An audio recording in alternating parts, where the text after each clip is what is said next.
तो गाइस कैसे हैं आप सब लोग। लेगेसी ऑफ असैसिन किंग के एपिसोड 132 के साथ हाजिर हो। तो लास्ट एपिसोड के एंड पे हमने देखा था कि डीमन एम्परर जो होते हैं वहां पर सभी के सामने अपीयर होते हैं और उनसे कहता है कि तुम्हारा जहां पर नया एम्परर घोषित करने का वक्त आ चुका है, तुम्हारे लिए जहां पर नया डीमन गार्ड यानी कि जो मेरा सक्सेसर होगा। तो वो सभी लोग जो होते हैं वहां पर उसके सामने सर झुकाकर बैठे होते हैं। वो उन सभी से कहता है कि सभी लोग उठकर खड़े हो जाओ, तुम सभी लोगों के लिए गार्ड्स की एक नई एरा स्टार्ट होने वाली है। तो आज यहाँ पर हम लोग अपने सक्सेसर को समन करने वाले हैं। उसी के साथ मास्टर मोडैम जो होते हैं वहां पर चिल्लाकर कहते हैं सक्सेसर हिमली डीमन के सक्सेसर जो है वो जल्दी से यहाँ पर आ जाएं। तो थर्ड यंग लॉर्ड जो होता है वहां पर से निकल कर आता है। थर्ड यंग मास्टर ने वहां पर वैसे कपड़े पहने होते हैं जैसे कि डीमन एम्परर ने पहने होते हैं, यानी कि उसके जैसा रो पहनकर वो जैसे वहां पर पहुंचता है तो सभी लोग उसे देखकर बहुत ज्यादा खुश हो जाते हैं और कहते हैं तो फाइनली जहां पर हमें हमारा नया डीमन एम्परर मिल गया है, यही हमारा अगला डीमन गार्ड बनेगा। तो हमारा हाजिन जो होता है वहां पर उन सभी लोगों को चिल्लाते हुए महसूस करता है। जब वो सभी लोग उसके लिए नारे लगा रहे होते हैं तो वो महसूस कर रहा था कि अपनी पिछली लाइफ में मैं एक असैसिन था, किसी का पालतू कुत्ता था, यानी कि उसके कहे के ऊपर मैं सब कुछ करता था। लेकिन आज देखो यहाँ पर मैं किस फेम तक पहुंच चुका हूँ।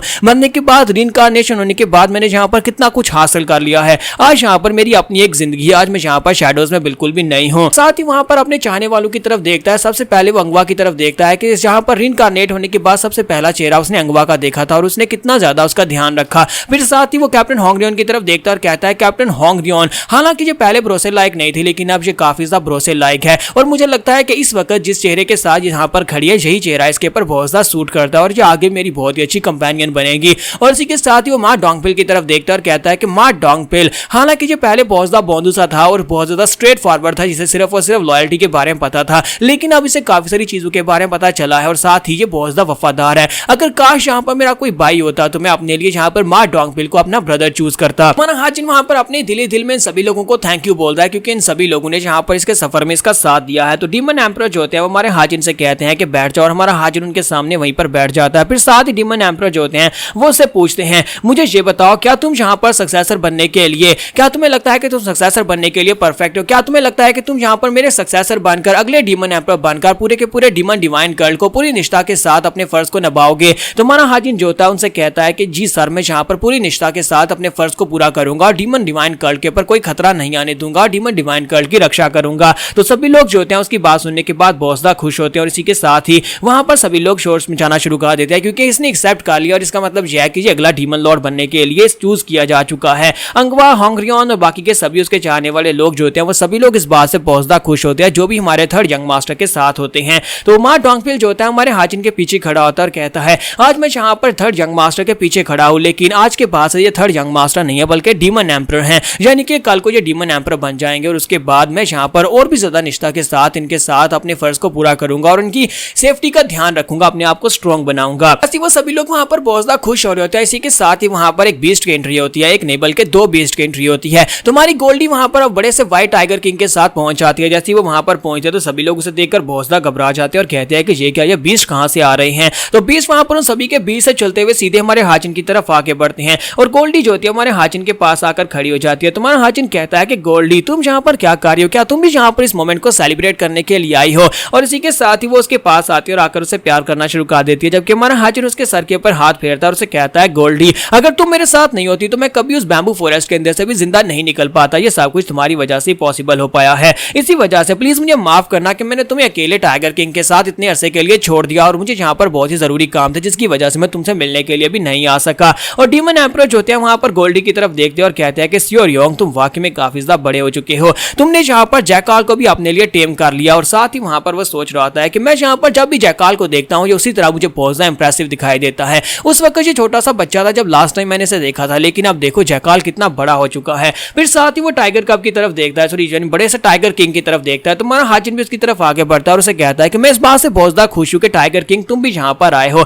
तुम भी यहाँ पर मेरे इस जश्न को सेलिब्रेट करने के लिए आए हो, यानी कि मैंने जो यहाँ पर अचीव किया उसको सेलिब्रेट करने के लिए आए हो। और इसी के साथ ही टाइगर किंग उसकी बात सुनने के बाद वहां पर एक जोरदार धाड़ लगाता है और उसकी धाड़ इतनी पावरफुल होती है कि पूरे का पूरा पैलेस हिल जाता है। हाजिन जो होता है वहां पर उसके पास अब पावर आ चुकी है क्योंकि अब यहाँ पर वो आर्मी को कंट्रोल कर सकता है। तो हाजिन कहता है कि अब जबकि मैं सक्सेसर बन चुका हूं और मैं डीमन कल्ट की आर्मी को भी यूज कर सकता हूं, तो इसका मतलब यह है कि अब यहाँ पर डैम सोयोंग तुम्हें यहाँ पर अपने दिन गिनने चाहिए। मुझे लगता है कि इस वक्त तुम्हें पता चल गया होगा कि बहुत ही जल्दी तुम्हारे बुरे दिन शुरू होने वाले हैं क्योंकि तुम एक बहुत ही समझदार इंसान हो। तुम्हारा हाजिन जो होता है वहां पर सोच रहा था कि मुझे जल्दी से जल्दी यहाँ पर इन दोनों सेक्टर्स को बर्बाद करने के बारे में प्लानिंग करनी होगी ताकि मैं यहाँ पर ब्लड आयरन ब्लड फोर्ट्रेस और साथ में ह्यूमनली राइटियस अलायंस दोनों को बर्बाद कर सकूं। और अपना बदला ले सकूं। और इसी के साथ ही नेक्स्ट सीन जो होता है फिर से फ्लावर फील्ड का दिखाया जाता है। ह्यूमनली राइटियर्स अलायंस के लीडर डैम सोयोंग जो होते हैं वो अपनी फील्ड के अंदर होते हैं, वहां पर से एक फ्लावर निकालते हैं और कहते हैं कि ये एक और फ्लावर है जिसके अंदर 10 कलर्स हैं। मैंने यहाँ पर 10 बीज बोए थे, 10 बीजों में से सिर्फ और सिर्फ 5 ही यहाँ पर उग पाए हैं। इसका मतलब यह है कि ये जो इनके जो प्लांट करने की जो ब्लूमिंग रेस है वो बहुत ज्यादा कम है। लेकिन इसका एक मतलब ये भी बनता है कि यहाँ पर एक बहुत ही बुरी खबर होने वाली है, क्योंकि 10 में से सिर्फ 5 ही फूल खिल पाए हैं। और इसी के साथ एक सोल्जर भागता वहां पर आता और कहता है कि लीडर एक बहुत ही अर्जेंट रिपोर्ट है। तो लीडर उसे कहता है कि बताओ तुम इतने ज्यादा हांफे क्यों हो। तो वो उसे कहता है कि सर माउंट हुआ के सेक्टर लीडर जो है वो हमारे हॉल ऑफ लीडर के अंदर घुस गए हैं और उन्हें हम रोक नहीं पा रहे। वो काफी ज्यादा स्ट्रॉन्ग है, हम लोग उन्हें बिल्कुल भी कंट्रोल नहीं कर पा रहे।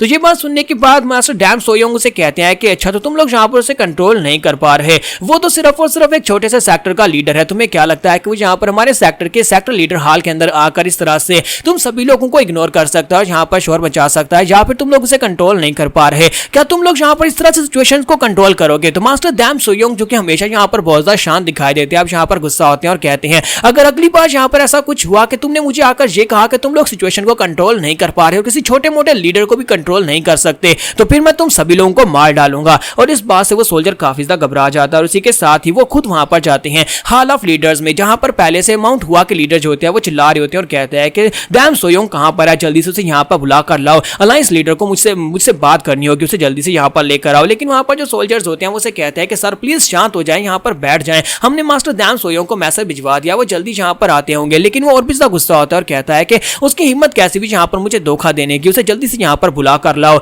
और इसी के साथ ही वहां पर उनके ऊपर भी वो गुस्सा कर रहा था कि तुम लोगों की हिम्मत कैसे भी यहाँ पर मुझसे इस तरह बदतमीज से बात करने की। और फिर साथ ही दरवाजा खुलता है और वो अंदर आते हैं और आकर कहते हैं कि यहाँ पर हमारे हॉल ऑफ लीडर में काफी अरसे के बाद कोई शोर मचा रहा है। और अंदर आने के बाद जो माउंट हुआ के लीडर होते हैं उसे कहते हैं क्या तुम यहाँ पर मेरे सामने इस बात को एक्सप्लेन करना चाहोगे? तुमने हमारी माउंट हुआ फैमिली को कचरा समझ रखा है, क्या तुम्हें लगता है कि हमारी कोई वर्थ नहीं है, हमारी कोई वैल्यू नहीं है? और इसी के साथ ही मास्टर डैम जो होते हैं आकर बैठ जाते हैं और उसे कहते हैं कि बैठकर बात करो। बाकी सभी नौकरों को भी वहां से भेज देते हैं, लेकिन माउंट हुआ के लीडर जो होते हैं वहां पर बैठने को तैयार नहीं होते। वो कहते हैं कि तुम्हें क्या लगता है कि मैं यहाँ पर शांति से तुम्हारे साथ बैठकर बात करने के लिए आया हूँ? तुम हमारे साथ ऐसा कैसे कर सकते हो? तुम हमारी माउंट हुआ फैमिली के साथ ये बिल्कुल भी नहीं कर सकते। और साथ ही वहां पर टेबल के ऊपर हाथ मारते हैं जिसकी वजह से कप गिर जाता है और उसके अंदर से चाय भी नीचे उंडेल जाती है। तो मास्टर डैम जो होते हैं इस बात से काफी गुस्सा होते हैं, लेकिन वो हमेशा शांत रहते हैं। तो इसी के साथ ही वो उस कप को उठाते हैं, उसके अंदर चाय डालते हुए कहते हैं कि तुम्हारा मास्टर भी जब कभी यहाँ पर इस हॉल ऑफ लीडर में आया करता था तब भी वो इस तरह से कभी नहीं चिल्लाया था, अपनी सारी जिंदगी वो कभी इस तरह से नहीं चिल्लाया। तो क्या तुम यहाँ पर अपने मास्टर के नाम पर दाग लगाना चाहते हो? और इसी के साथ ही वो अपने ओरा को रिलीज करते हैं। जब वो अपने ओरा को रिलीज करते हैं और उसे कहते हैं अगर दोबारा तुमने यहाँ पर हॉल ऑफ लीडर में आकर इस तरह से मुझसे चिल्लाकर बात की तो मैं एक तो तुम्हें यहाँ पर तुम्हारी पोजीशन से हटा दूंगा और उसके बाद तुम्हारी पूरी की पूरी माउंट हुआ फैमिली के साथ जो कुछ भी होगा उसके जिम्मेदार तुम खुद होगे। और इसी के साथ ही माउंट हुआ के लीडर जो होते हैं वहां पर डर के मारे कांपना शुरू कर देते हैं और साथ ही वो मास्टर डैम की तरफ देख रहे होते हैं कि मास्टर डैम वाकई में बहुत ज्यादा गुस्से में होते हैं। और यहाँ पर हमारी एपिसोड 132 का एंड होगा और नेक्स्ट एपिसोड में नई आर्क स्टार्ट होगी जिसमें writers humanly alliance versus demon cult होने वाला है।